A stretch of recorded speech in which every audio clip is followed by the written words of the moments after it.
पुराने जमाने की बात है। कोलकाता की एक पुरानी हवेली में मैं, मेरी पत्नी और मेरी छोटी बेटी मिनी रहते थे। मिनी बस 5 साल की थी, नन्ही, चंचल और बातूनी।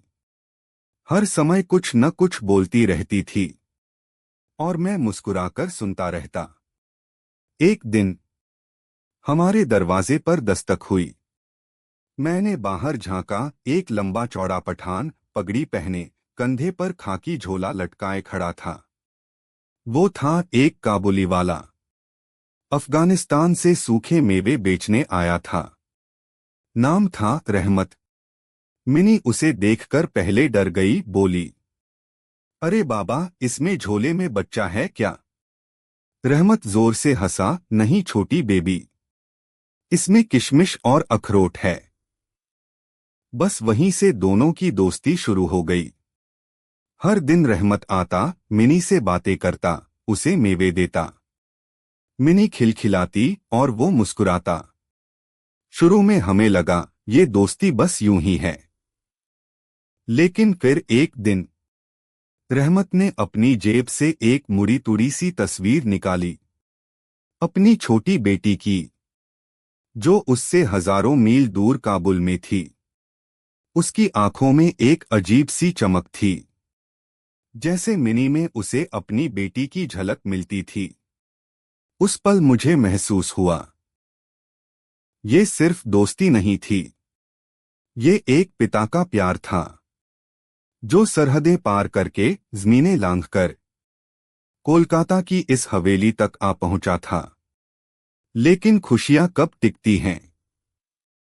एक दिन किसी झगड़े में रहमत ने एक आदमी को चाकू मार दिया।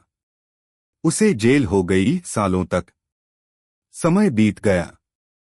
मिनी अब बड़ी हो चुकी थी। उसका विवाह तय हो गया था।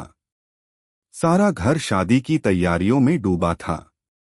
तभी सालों बाद फिर वही दरवाजे पर दस्तक हुई। मैंने खोला। रहमत खड़ा था, चेहरा थका हुआ, आंखों में इंतजार की परतें, और हाथ में वही पुराना झोला। वो बोला, साहब, क्या छोटी बेबी है?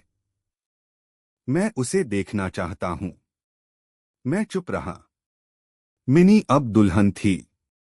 वो रहमत को पहचान नहीं पाई। रहमत ने चुपचाप अपनी जेब से वही तस्वीर निकाली, अपनी बेटी की।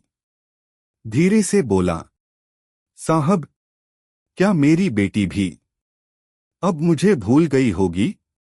उसकी आंखें भीग चुकी थीं, और मेरा दिल भी। मैंने शादी की रस्मों से थोड़ा खर्च बचाकर उसे कुछ रुपए दिए, ताकि वो अपनी बेटी के पास लौट सके। रहमत ने झुककर सलाम किया और चल पड़ा, अपनी बेटी की तलाश में, उस उम्मीद के साथ कि कहीं कोई अब भी बाबा कहकर उसका इंतजार कर रही होगी।